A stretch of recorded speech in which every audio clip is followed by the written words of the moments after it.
G'day you mob, how's it going? Pete here from Aussie English. Welcome to this episode of the Aussie English podcast. Today I have the pleasure of chatting to Kyrin Down, who is one of the two hosts of the Mere Mortals podcast, the other host being Juan Granados. So guys, we sat down and had a pretty lengthy chat. It was sort of just a free chat and it ended up going for about 2 hours. So I decided to chop this up into 5 different episodes and I'm going to release them over the coming weeks, okay? So today's episode is number 1. In this episode, we talk about COVID in Queensland versus Victoria, because Kyrin's up in Queensland. We trade gastro stories and talk about street food in foreign countries and how we've been food poisoned before. So Kyrin talks about Central and South America. I chat a little bit about Indonesia. We talk about the spice trade and the Dutch East India Company from the 1600s to 1800s and the miserable lives of sailors. We also talk about what they used to eat, preventing scurvy, that sort of stuff. We talk about the lives of people in the past. You know, what was it like to live in Rome? What did people think when they saw an elephant for the first time that had been, brought to Italy from sub-Saharan Africa? We chat about the Black Death and why 10% of Europeans are now immune to HIV/AIDS and how those two diseases are linked. And then lastly, we chat a little bit about swearing in foreign languages and the importance of learning slang so that you can fit in. So I think you're going to enjoy this episode, guys. Let's get into it.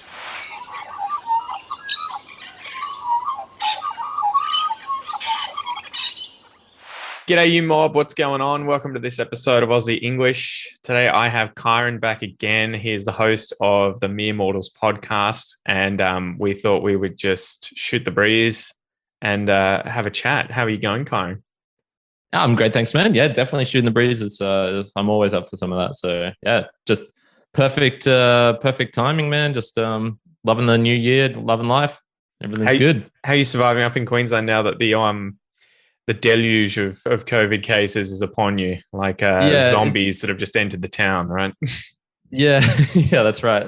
Yeah, because we're pretty COVID free for as much as you can be for a long while. Comparatively, Victoria and New South Wales were the sort of diseased, more southern states that you were like, ooh, yeah, stay away. You will not come in. Yeah. Look, man, it's hard to gauge because you hear things and you see videos of like, oh, this is the COVID queue to like get your testing done. And it's just this massive long line as someone's dash cam. And it's just, the line goes for minutes of driving. You're like, Jesus Christ. Sick people.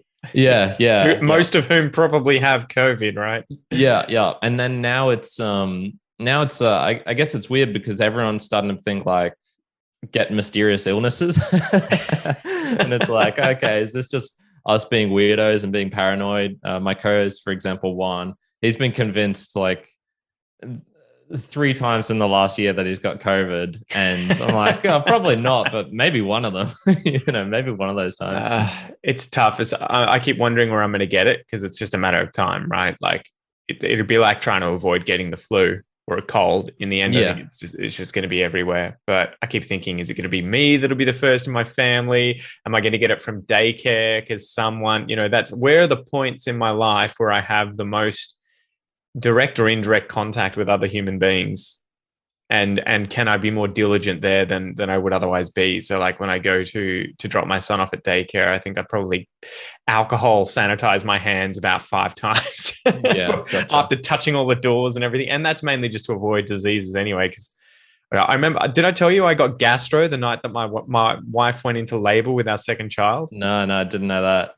Fuck me, man. So we're like it was weird too, because have you had gastro before? I say yeah. Define it for me, or like extreme diarrhea, vomiting. I've had food poisoning in Colombia once, and that was sort of like a night of very intense unpleasantness. But, I guess for anyone who doesn't know, gastro is our slang term for gastroenteritis, And I think the itis means, doctors and nurses will be listening to me here, but it's like an inflammation of the gastrointestinal tract. It's effectively a virus you get that attacks the cells that line your stomach and your intestines, and it kills them all. And so that's why you end up vomiting and having really bad diarrhea, because your body's like, I can't digest the food that's in my system. So I'm just getting everything out of me so that it obviously doesn't, turn bad whilst it's inside you, because you can't use it. And you're trying to get rid of the virus. So I felt fine that day.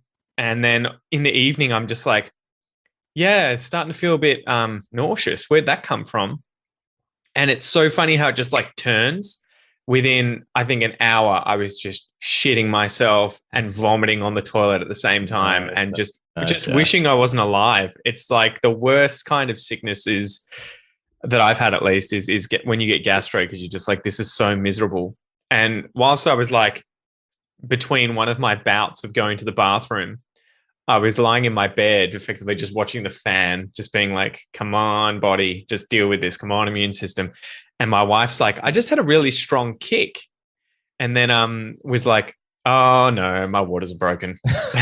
Or I just peed myself really bad. And I was like, you got to be kidding me. Because at that time as well, I'm like, there's no way they're going to let anyone who's ill into the hospital because of COVID. No way, yeah. And so I was like, you got to be kidding me. So I had to ring up my parents and be like, can you guys come over? I need one of you to take care of my son and the other one to go to the hospital with my wife to give birth. I was going to say, like, you need a third parent, one of them to care after you as well. Well, yeah, you hit the back of the line, I think. Once you've got kids, your grandparents are like, the grandparents, I'll take care of the kids first. But yeah, so that was the sickest I've been in a long time, but it came from daycare. So that had been going around to all the different daycares in Geelong. And I remember Googling it after I was sick and being like, fuck me, there's 13 daycares that have gastro in the Bellarine Peninsula here. So no wonder, but I had no idea about it at the time until it was too late. That sucks, man. I'll recite my story quickly, which was... Go for it. I'd been, you before traveling for the first time. So when I went traveling for the first time properly, I did as much research as I could. And basically the general consensus was, don't drink shower water, drink water that comes from a good source, or, some countries you can go to and it's like, definitely don't drink the water from the tap there. Make sure you boil it or get bottled water. And then others, it's like, you'll probably be safe. So I'm pretty sure Argentina was pretty good. Chile was pretty good. Even like large parts of Mexico, they were like, it's fine to drink, but I was always relatively careful. And then the other one was, if you're eating food, either from a restaurant, go to a restaurant, and if it's street food and you sort of just see it sitting there, unless it's cooked right in front of you right at that moment, don't eat it. Yeah. It's been there all week. Yeah. I followed those two pretty well. I did one risky thing in Mexico where I ate it was sort of like a hole in the wall restaurant type thing, like really small. It's sort of one of those ones where it's almost as if you're walking into someone's house and they just have the kitchen at the front door and then a couple of seats around. And so one of those, it was a little bit dodgy, but I got away with it. But then when I was in Colombia, I went to, it was a chain brand restaurant. I'm struggling to remember the name. It was something that was like crepes and waffles or something like that, something to do with crepes. And I'd been there once before, it was totally fine. And I got it was like a chicken curry crepe or something like that. And yeah, that evening, man, I just, my same thing, like start to feel a tiny bit nauseous, and then you're up from 10 p.m. until like 4 a.m. alternating between the bed and the shower and the toilet, and then forming that triangle. So you had that too. Like, it was funny. I remember when I had gastro, one of the most calming and soothing things was to just have a hot shower, like in between bouts of shivers and fever. Yeah, it would just be like, I'm so sweaty and gross now after getting really hot that I'm just going to have another shower. And I remember, I think I probably had like 5 showers in 24 hours. It was just like, fuck it. Yeah, same here, man. Like your towel is like sodden and wet. Now the thing I got lucky was I was in an apartment I'd rented like an Airbnb in Laureles in Medellin in Colombia, and I was just thinking, man, like this is so lucky because probably 9 out of 10 nights whilst I was traveling, I was in a hostel, and going through that experience in a hostel just would have been the worst, man. That would have been hell. Shared bathrooms, shared bedrooms. Yeah. Because I was essentially just, I was essentially just naked, just wandering around, being like, what's the point of putting on clothes? I'm gonna have to go to the shower or the bathroom or whatnot soon enough. So yeah, sharing gastro stories there. Well, it is funny though. We take that for granted, I think, in Australia, just how sanitary and clean things are. And the water is so, you can just go anywhere and you can pretty much just drink tap water. Like, I mean, unless you're in the outback and you're drinking bore water or something that's been sucked up out of the ground and not filtered, it's pretty uncommon to go somewhere and not have just tap water that you can drink. It's so funny. Even my wife, she'll see me drinking water out of the tap or in the shower or something, and she'll just be like, "You psycho, you'll get sick." And I'm like, mate, it's not Brazil, because they all have this culture too there, where I think a lot of the time, in some places at least, it is fine to drink out of the tap, but they have this culture of using this kind of cylindrical filter system next to their sink in the kitchen. And so they just put water through that, and it uses carbon and other things to clean it, I believe. And then that's what they drink, or they'll drink bottled water. But yeah, in Australia, I mean, what do you like? Are you someone who just drinks water out of the tap? If you for sure. Exactly. When I'm here, definitely. Like even just in the park or wherever. Exactly. Yeah. Oh man, yeah, that's it. Even out of the bowl at the bottom of the tap where the dogs drink out of, you're like, fuck it, it's fine. Yeah. Just get down. Exactly. Don't want to waste it. So I remember going to Indonesia when we were there doing field work in Sulawesi, and it was so interesting because we had that street food thing, right? Of when we were in Bogor. So this is a town outside of, I'm trying to think, Jakarta, right? So I think, is that Java? It's on Java, right? Yeah. Yeah. I think they, I'm actually just reading a book called Nathaniel's Nutmeg, and it's about the spice wars. And I'll keep this short so I don't interrupt your story, but basically, Java and Jakarta, I think Jakarta used to be called Java, and then it sort of switched its name in that time period. Or maybe it's like, it's sort of like Bombay and Mumbai. They're sort of, they're kind of interchangeable in a way. Like if you say it, I'll know it's the same thing, but I think technically it's one or the other. I can't actually remember which one now. Yeah, so Java, I think, is the big city, right? And then I think it's also the island. I don't know. You guys who are Indonesians, you'll probably be laughing your asses off listening to this. Absolutely. So Java's the big island. Jakarta is the capital of Indonesia. And then I think it's Sumatra is the other big island. And then you've got Borneo and Sulawesi and everything as part of it too, and New Guinea. But yeah, so we flew into Jakarta and then went to Bogor, which is where the zoology museum was. And I remember just walking around, and it was beautiful. I couldn't believe the trees. I think we had like the botanical gardens across from the hotel we were at, and there was just these huge trees. I've forgotten what they're called. Those trees you find up in northern Queensland that have the roots that come out of the tree and they go straight into the ground, and they just have these huge trunks. I've forgotten the name of them. I know them. Loads of those. But we were walking down the street and there were loads of people selling food. And I'm like, oh man, we're going to try some of this. And my supervisor's just like, are you fucking crazy? Like, it's fine for the locals. You will die. You will die. So yeah, we had that. And then when we went to Sulawesi, the K-shaped island in the middle of Indonesia, and we, drove 10 hours north to get to Mamasa, which is in the mountains. We were going into the jungle to collect animals, rats and bats and lizards and snakes and stuff. And each time we would get to different villages, you would just have to try and find the restaurant that you wanted to go to. And they would pretty much always have the same thing, which was like rice and chicken. And that was almost always a safe bet. But I remember there were a few places where you walk in and it's just like one woman and a few children that, work there.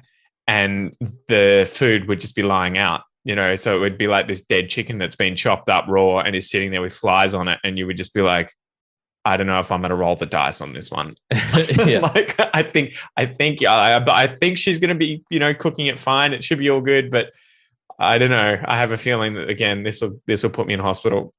Yeah, it's funny. Yeah, once again, how sheltered we are, and even that is nothing compared to the same book I was reading. These people who are going on these boat trips, it would take 2.5 years for one boat trip to go from they would start in England, sort of work their way down down across Africa, basically the western side of Africa, then come around like the Cape, go Yeah. to the Indonesia, and it would take 2.5 years. So this would have been the 1600s, 1700s, Yeah, right? 1600, 1700 With around there. the Dutch East India Company and Yep.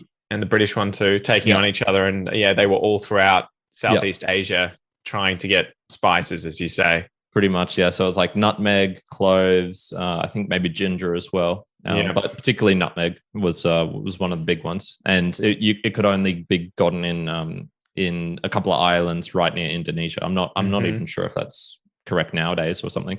I think from memory, reading about this, the Dutch East India Company was worth more than the equivalent of Amazon today. Yeah. At the height of its time. And that's just because nutmeg and stuff was it was so valuable at the time because it was one, it helped with the food. So these sailors, when they were traveling, they would be eating essentially rancid meat for months at a time, and it would sort of be meat that was just salted and then put in a barrel. So that chicken that and then you were went looking off. at, Yeah, is probably, they'd be like, oh my god, like how fresh is this? Flies still want to eat it. But and of course I'd like refill and get supplies along the way, but a lot of the time they were just eating the nastiest stuff. it would have been such a miserable existence. I think it's funny we look back and sort of romanticize what it would have been like to have been a sailor or something. Oh, hold on, getting a call. It's funny. I put my phone on airplane mode, and the call still comes through on my computer. Oh, really? It's so annoying. Nice. Sorry, guys. Yeah, so we romanticize how good it would be, to have been a sailor or a captain or something back then, and you're just like, oh my god, it would have been atrocious. Like they all died. Scurvy. Man. Yeah, exactly. 4/5 of them. I think some of the stats they were saying in the book was some things along like 1 out of every 3 ships that left wouldn't come back. Yeah. Of the ones that did go, at least a third of the crew would die just from the tropical diseases along the way. And then, scurvy, right? That was just a given. You were going to run out of vitamin C. They didn't know at the time. And I think it was Captain Cook who worked it out and was like, I'm taking pickled cabbage, and other vegetables with me because I have a feeling that this is what is curing, scurvy, which was the biggest issue. I think it killed millions of people in the end. There was actually a guy 100 or 200 years prior who forced his crew to drink limes. And he had limes, and they sort of were starting to notice that his crew would survive a lot better. But that was just one of those like incidents of history that almost made it, and then it's like 200 years of ignorance again until Captain Cook figures it out. So, damn, man. Well, it would have been so hard for information to really get through back then too, right? What are you going to use? Pigeons? Yeah. Oh no, and even then, it's all just word of mouth. So some of the stories that they were telling would be of these Africans who had they'd like disembowel an animal, and they'd put like the tripe around their neck and sort of wear it as necklaces and just eat it and stuff. Mm-hmm. And people back home would hear and be like, fuck off, you're full of shit. Like, no way. Like wearing devil horns and masks and stuff and painting themselves in green. And even guys who would travel and then see some of these things for themselves and be like, oh, that dude I thought was full of shit. He was telling the truth. Like they were doing some wacky ass stuff in Africa, and like you go to Jakarta and people are living so much differently. But yeah, there's no way of proving it. You can't just get out your phone and take a photo or anything. Well, I used to wonder about like the Roman period. That always blew my mind. And I would love to go back there and be able to see what day-to-day life was actually like. And to go to the Colosseum and watch some gladiatorial fights. And just the celebrations and everything else that went on with it. What did they eat? What did they do as jobs? You don't really think about what was the mundane job the average person had. What was it like to be a restaurant owner who worked somewhere that didn't have electricity or refrigeration or any of that sort of stuff? But I always wondered too what it was like when they started getting animals from like sub-Saharan Africa and bringing them through into Rome and using them in the Colosseums and everything. Like, what was it like when they brought the first elephant up Yeah, into Italy or something, and people were just like, "What is this monstrosity of an animal?" for sure, man. I go to Australia Zoo and I'm blown away by, just see a zebra or a giraffe or something. And it's Yeah. 50 meters away from you, and you're still just going, "Holy crap!" Like these things are real. Like that, like you actually see them, and it's just it's got a different impression upon you when it's right in front of your face, right there. Yeah, I know. Yeah, it's nuts. So, One of the other things I was going to say was the reason the spices were so valuable and why the Dutch East India Company became so had so many assets and was so valuable was the spices they thought would cure the plague, and so it was called like the sweating disease or something. And yeah, so it was partly that, so it was medicinal purposes, and then also even the kings and queens were eating rancid meat, and they would just use cloves and spices to make like mask the taste of it. yeah. So yeah, it's one of those ones. I always find it funny when people will try and argue like things were back better in the day, and even if it was 5 or 10 years ago. Cherry picking. Yeah, it's just like no way. There's no argument you could make.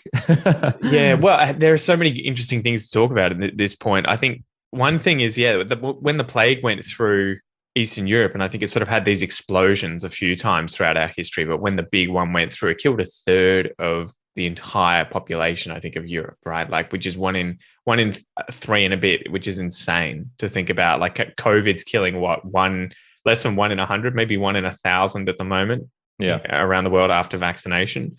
But I can't imagine thinking that was your chances, right? It's like, oh, 33% chance and I'm a goner, and everyone's getting it. But the interesting thing is, I have to look this up. There's something really interesting that happened with the plague and Europeans that led to the population having a higher proportion of people immune to AIDS. Because I've never heard that. Yeah, so I think it's about 10%. So here we go. What biologists at the University of Liverpool have discovered how the plague of the Middle Ages have made around 10% of Europeans resistant to HIV. Biologists at the University of Liverpool, blah, blah, blah, blah, blah. Yeah, so effectively, I think what happened is that the area in your body, the part of the immune system that's susceptible to the plague is also the same as the one that AIDS attacks. And so because so many people were taken out of the population who were susceptible to the plague, to catching it, you ended up with a higher proportion of people who were immune to it naturally. And that happens to also, by coincidence, be the same for HIV, for AIDS. Yeah, damn. Oh, that's whack. That's crazy. Yeah. But another crazy thing was the fact that back in the day, during this period, we were really religious, right? So that would have been like the 1600s. And all the insults that were used in the English language tended to be around God. So saying things like bloody hell and God's oath and all that sort of stuff was way more offensive than actually saying words like shit, fuck, piss, all that sort of stuff. And I think too, when I was reading, there was a book I read called Holy Crap, which is about the history of swearing. And she was saying that people also just pooed and pissed and had sex in front of one another. It was just a common day thing, like farting and or sneezing, where it wasn't seen as offensive. And so you wouldn't tell someone to go fuck themselves because you're like, well, people are fucking everywhere. Like, so, like it'd be like saying to someone, go and sneeze, or something like that. You'd just be like, what? If you were getting that insult? Yeah, swear words are so weird, man. I can't remember if we talked about this last time. We might have, where I was saying like you become more offensive in another language if you start swearing in that language because you don't know the context, the intensity. Right? Yeah. So yeah, it's like and the subtleties of when to use it and when not to. Like I can swear with you in this context, but if I was interviewing an academic, I'm probably not going to be like saying, oh, how the fuck are you, or just dropping the S bomb or the C bomb or anything like that. But it is tough for sure. You should learn it still, guys. You should learn to swear. It is important. You're going to hear it a lot. Yeah. I've been trying to pick up like I always when I start a new language, I'm like, do I want to learn these words? Because will I abuse them? Will I become Will I use these for my special powers? Am I going to use them for good or will for I use bad? this for good or not? I think for me, I try and tend to stay away from them, like learn them so that I know what they mean. Yeah. And so if someone's saying something, I can sort of get the context, but not use them myself, but use funnier ones. Yeah. My first boss, Camilo, was from Colombia. And when I was working in the mines with him, he would every now and then just say something like fair dinkum. But the way he said it was just so like the pronunciation wasn't correct, like completely, like it was more like fair dinkum.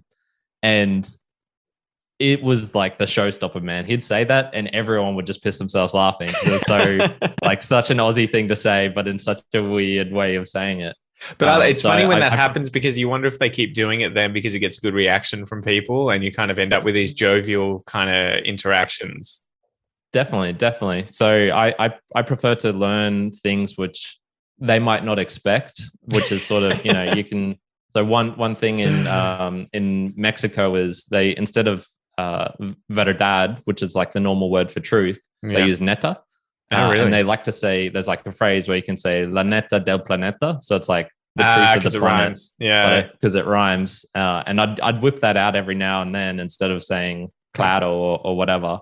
And yeah, the reactions you get are brilliant because they're just not expecting it. It's like, where'd you learn that? A huge thing though, right? With trying to develop connections with the culture and with the people, it's not just learning the language they speak in terms of, say, the international version of it, right? The standard version of that language. It's getting into the nooks and crannies of the dialect that you're surrounded by and picking up those smaller things that are kind of unique to that area that you can use to then show you're a part. You're diving in. You may not have been born there. You may not be a native speaker, but you're putting in an effort to embrace the linguistic culture of that area. And I love doing that with Portuguese too. There's a whole bunch that I've gotten from my wife that are regional from the north, and I use them. I don't really have a good understanding though of what would you say that the context though, because I'm explaining this poorly. I've never been to Brazil, so I don't really get the regional differences yet. And sort of if I'm around someone who's speaking with a Paulista or Carioca accent, right? Someone from São Paulo or from Rio, I don't intuitively know what I'm going to say. They're not going to understand.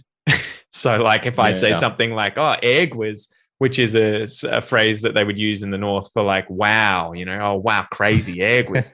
They'll just instantly be like, what the fuck was that? Like, I don't even know that word. It's so funny how many Paulistas and Cariocas that you'll meet and you'll say these things and they'll be like, I've never even heard that. And I'm like, it's from your country, like imagine. And then you're trying to explain it to them, like trying to explain their own language to them. Yeah, exactly. Like it's from the north. It's very specific to a certain area, a certain region. I'm sorry. But I hear it so often. I think it's normal because my wife's always obviously speaking to me with a northeastern dialect from Maranhão. And so I just hear it all the time. And I'm like, okay, I guess this is just Brazilian. But yeah, and then you meet Brazilians and they'll say things and you'll be like, what the fuck was that? Like, just insults too that some of them will use and you'll be like, no one says that. Yeah.